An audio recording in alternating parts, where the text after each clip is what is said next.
on. Yeah. Oh, for fun! Literally, after all that, you fucking messed the table up. Ooh. Drink it. We don't need... Oh my God, this could be something to do with like... Right, you've got... How long's that timer? 5 minutes to tell me why I shouldn't kill you. Yeah.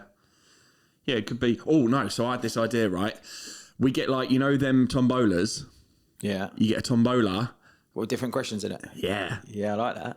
Like 50 questions, but Adam type questions. Oh yeah, please. Oh no, I've not. I've started making a list.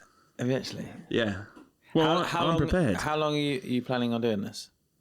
Doing what? Like, what, an hour? Or half hour? Yeah, an hour-ish? Yeah, okay. Go on, first question, go. Have you ever had a finger up the bum for either medical or pleasure?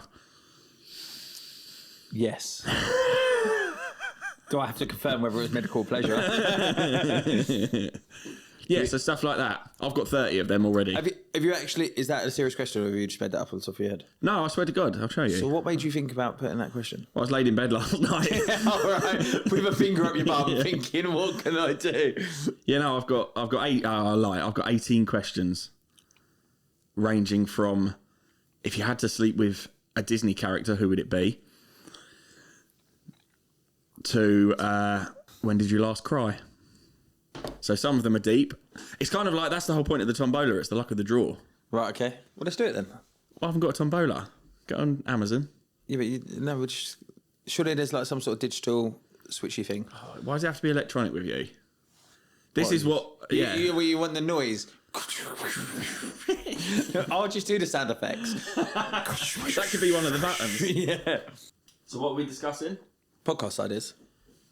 I think you're overthinking this whole, like, it's going to have to be some fantastic name. Yeah, but I feel like there needs to be some sort of purpose to the podcast. Like I say, it needs to bring value. People don't give a fuck if you've had a finger up the arse.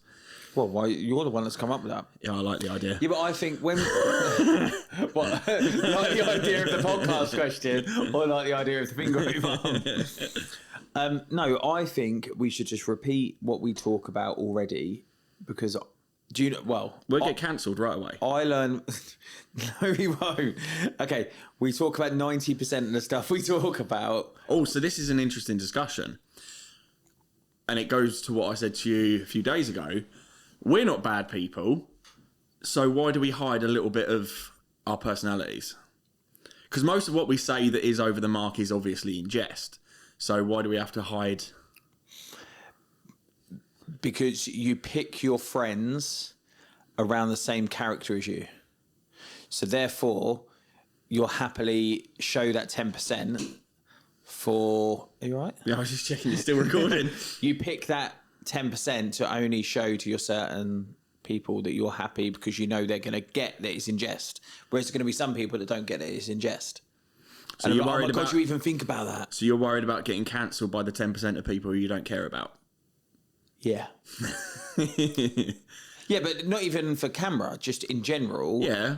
There's like, why do they need to know about my inner thoughts? See, that's what's interesting, is that I know that you think that I'm a little bit out there and outlandish with things I do and say, but the majority of people who I say the things to, I'm never going to see again. And the people who I will see again are generally my friends. But I think it's very easy for you, in my opinion, because you're doing very well and you're not in a professional services industry. Yeah, I get it. My business isn't based online. Oh, yours isn't based online. Yeah, but like, right, go back 30 years and you'll go into a mechanic's workshop and there'll be, what was it, a nuts calendar or something on the wall. Yeah. You then walk into a solicitor's office, there's not going to be a nuts calendar on the wall. Even 30 years ago? Even 30 years ago. I mean, the blokes will probably be creepy, but yeah. They're creepy, they're just wearing a suit. Yeah. It's just acceptable, and you're in that industry where it's acceptable. I don't know. For context, I'm in the building industry. What industry are you in? Legal industry. Yeah. That is interesting, but I feel like people are still people, and it goes back to this thing that I've been qualming about recently in my own head of how professional. What compromises do we make on our actual personality in order to appear professional? Yeah, but I wouldn't say I'm not making a huge compromise on my personality. I'm just keeping my social. Well, it's the same as okay. So the concept is, why do I wear a shirt to work then? Why don't I just go in my trackies? Well, okay, I get that, but the argument is you'd still offer the same service and you'd still be the same good person that I know. Yeah, but it's still You'd just be wearing a tracksuit. It's about being presentable. Is it a grey tracksuit? I have got a grey tracksuit, actually. You know what they say about men in grey tracksuits? What's that, mate? Yeah, you've got big swinging knobs. No comment. Yeah, I think that's the problem, is what you're willing to present. But this is it. It's what you're willing to show the world versus the parts of the personality that you want to hide that may be a little bit outlandish. Yeah, so why do we feel? And I'm not digging. I'm just thinking out loud. Why?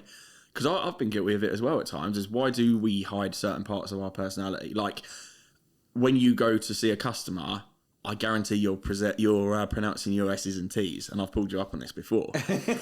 I'm like, there's three Kierans. There's the Kieran that you see on the Squiggle videos. There's the Kieran that you see on the I Am Kieran Osborne videos, and then there's the Kieran who I know. Yeah, but I wouldn't say it's the character itself, like the person behind it, is still the same. Yeah. Like even now, like I would say I'd probably speak it. Well, I don't know. You tell me whether I speak a little bit different. No, you're talking to me how you normally talk to me. Right. Okay. So I think it's difficult because like I would probably talk to you different to how I talk to Anna, my girlfriend, or even my family. Like. So are you saying? And again, I'm not pulling you up on this. Do we put different masks on for different people? I think you just relate to people on a different level. So like even there's a difference in my clients. I'll have a client that I've known for 5 years and I'll probably be closer to talking how I am now, like just being chill, lounge back or whatever it may be. And then a client that I've just met. Yeah. Because I'm just, I don't know, making an impression, I suppose. Yeah. Which is an interesting point. But the morals and the thought process and that is all still the same. So it's either that new client who you're about to meet or you're meeting for the first time, you go in there ultra professional, and then as you get to know them, you come down. Yeah, you build trust. Or you go in there at ultra low level and build up to the professionalism. It depends what... It's making first impressions. Yeah, I get that. So it's interesting why our intention is the first impression needs to be ultra professional rather than real. Yeah, but I wouldn't say the ultra professional is not real. It's just your ultra professional self. This is confusing me. So you've got yourself. Yeah, I'm not saying we're never ourselves. And I'm talking about me as well. I feel that's what you are saying. Well, what you're saying is you've got the self, and then you've got different variations of the self for different people. Yeah. Yeah, because that's how you relate. Like, okay, so you talk to me the same you talk to Macy. No, because she's 6. Yeah, but why? Because that's not your real self. You're not your real self. So why are you doing that? If I talk to her like I talk to you, I'll be locked up. But why? But why? I suppose the concept's the same, is it not? I guess so. But I'm just not willing to let you win this argument yet. Yeah. So this is about being right? No. I stumped you there, haven't I? No, it's different though. An adult versus a 7-year-old.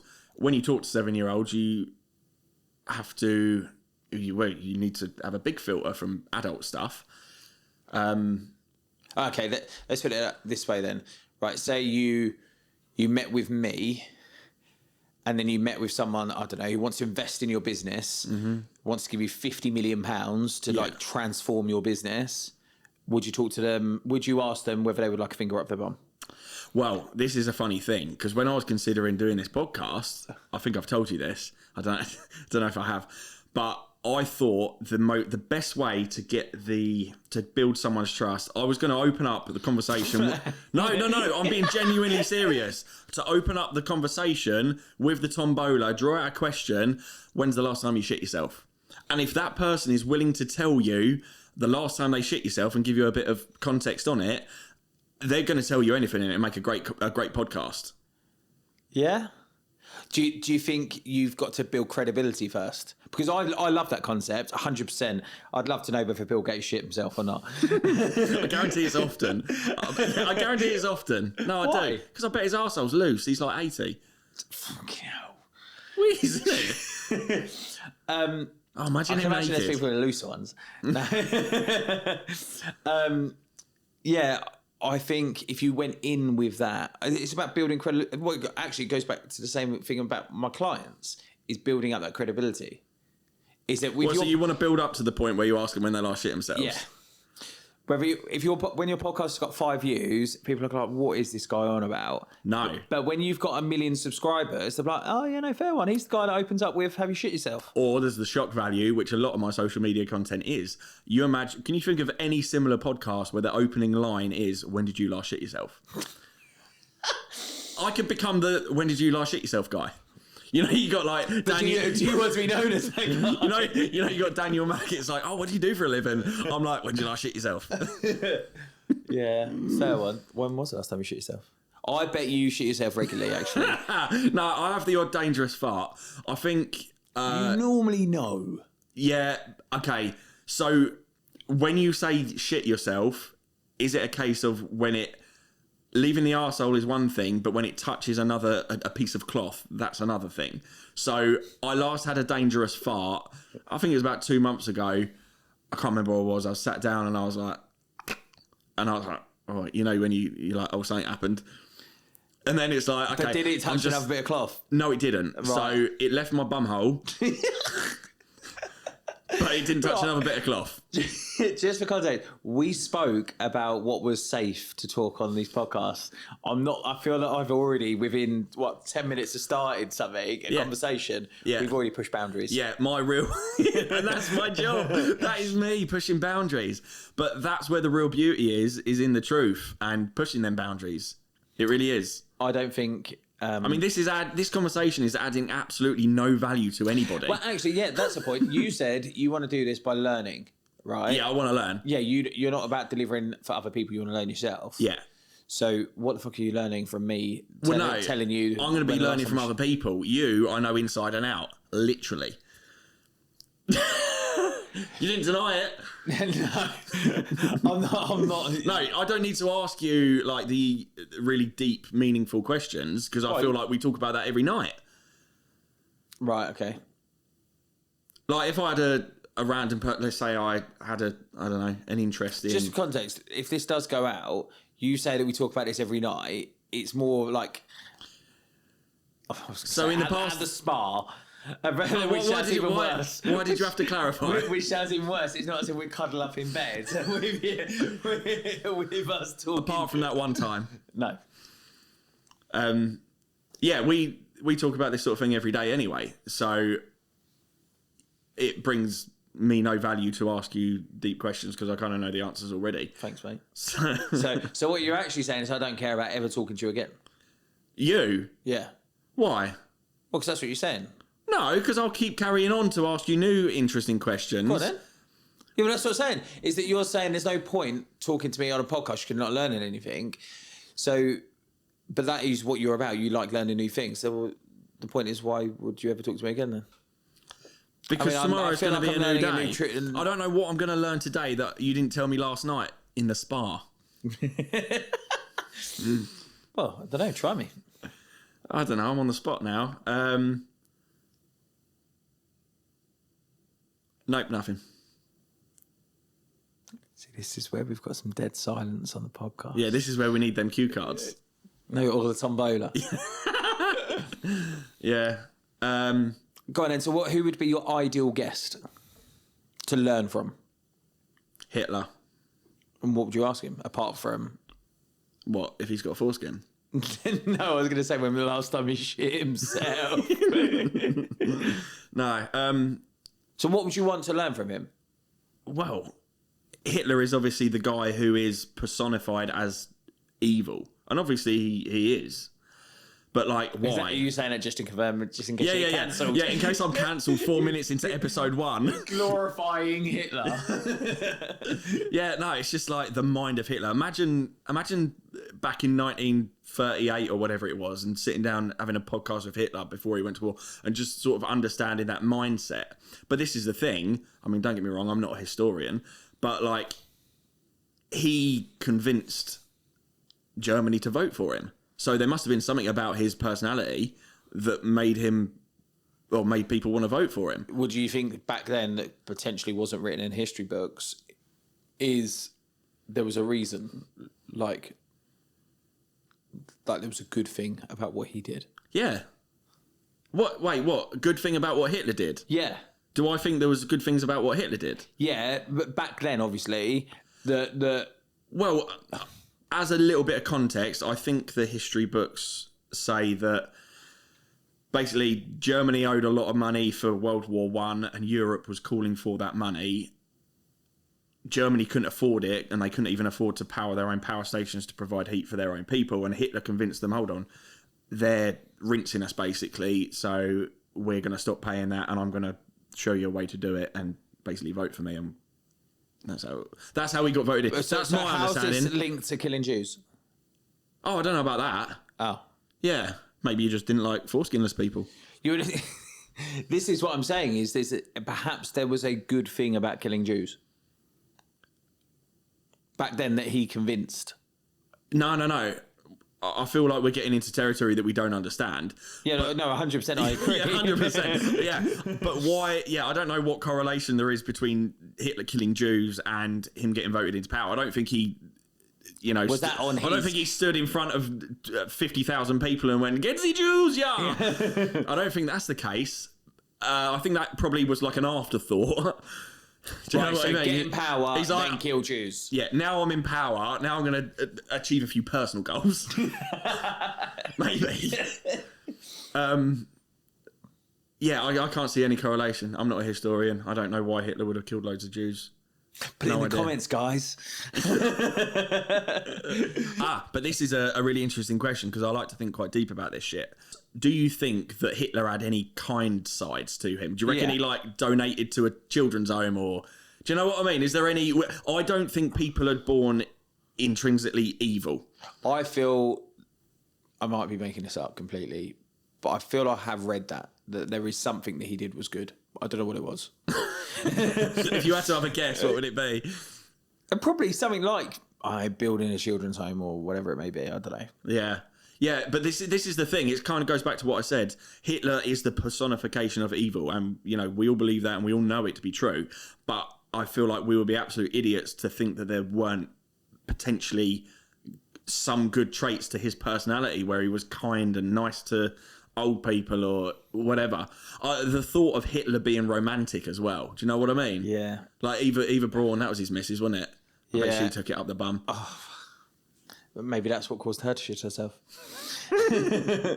I think, I'd like to know whether Hitler thought himself was evil. No. Yeah, nobody in history ever, not even the most evil person, nobody knows they're evil, and that's the scary thing. I think there is. Who do you think knows that they're evil? There's these school shooters and stuff like that did this because they want to be evil and stuff. Well, because they want to be evil. Yeah. I feel like that they feel like they're doing good. Yeah. Oh, yeah, there's those people, but then there's also, I want to be known as the person that kills as many people as I can. Yeah, a lot of people, I think Ted Kaczynski was one of them, the Unabomber. I think he sent like mail bombs to people, and he just wanted to be known. Yeah, exactly. That's what I'm saying. Like, I know I'm evil. I've got no other purpose on this world, so therefore I'm going to see if I can kill this many people. But it'd be interesting to know whether Hitler was one of those people, or whether he believed that he was doing good. I think he believed he was doing good. I think he believed we're going to clean up Germany, we're going to get rid of immigrants, we're going to get rid of Jews who were stealing all the money, we're going to get rid of this, get rid of that, and we're going to have an Aryan race and it's going to be perfect. I think he thought he was doing the best for Germany. Yeah. But this is the thing, we're often blinded by our own visions. It'd be interesting if he had the opportunity for hindsight. Like if you could spring him up now and be like, you think that was a good idea? And I'm like, oh, no, maybe not. He was like, so I started, so I'll finish. Yeah. I don't like to be a quitter. In for a penny, in for a pound. Oh, I'm sorry for any ancestors of Jews that were killed. No, we're not. See, this is the other thing. We're not laughing at Jews. The death of Jews and the way they were treated obviously was absolutely horrendous. But we're having a conversation here discussing with very, very, very little knowledge about, how that situation came about. Yeah, but that's what I find relatable. Going back to like obviously doing podcasts and stuff, is I was saying to you last night. That's what I think is really relatable. The fact that we don't know anything. Yeah, you can discuss it, but I feel like when doing a podcast or anything, if you're going to bring value to people, you need to at least have one person with knowledge on that subject. Otherwise, it's going to be you and me talking about Hitler and bumholes. Yeah, but we can gradually level each other up. Like, I might know a little bit more, or you might know a little bit more. Yeah, but no, that's funny, because that's what I said last night, wasn't it? It was like, if we do a podcast about a certain subject, we tell each other a week in advance or whatever, are we going to research that subject? I think that'd be quite good. If we could pick random subjects. Well, not random. What at the end of it, we'll see who's more intelligent. Like, who's a better researcher. We'll do an IQ test. Oh, imagine taking the IQ test and the last question is, when did Hitler shit himself? But no, if we did that and went down that route of planning a week in advance to talk about a subject that we're both interested in, that's quite, whether it be controversial or whatever, to research that subject and topic and then discuss it, because I feel like you and me, although we've both got we both got the same goals and targets, and we're both good people, we're probably going to come at it from different perspectives.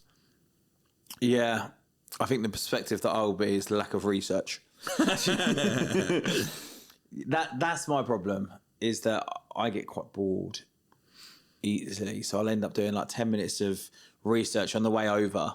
Maybe you're in the ADHD crew with me. Yeah. Well, there we go. Tell you what we could do. You do the research. Oh, okay. So I spend all the time. Yeah, you spend all the time. And all the money. Yeah.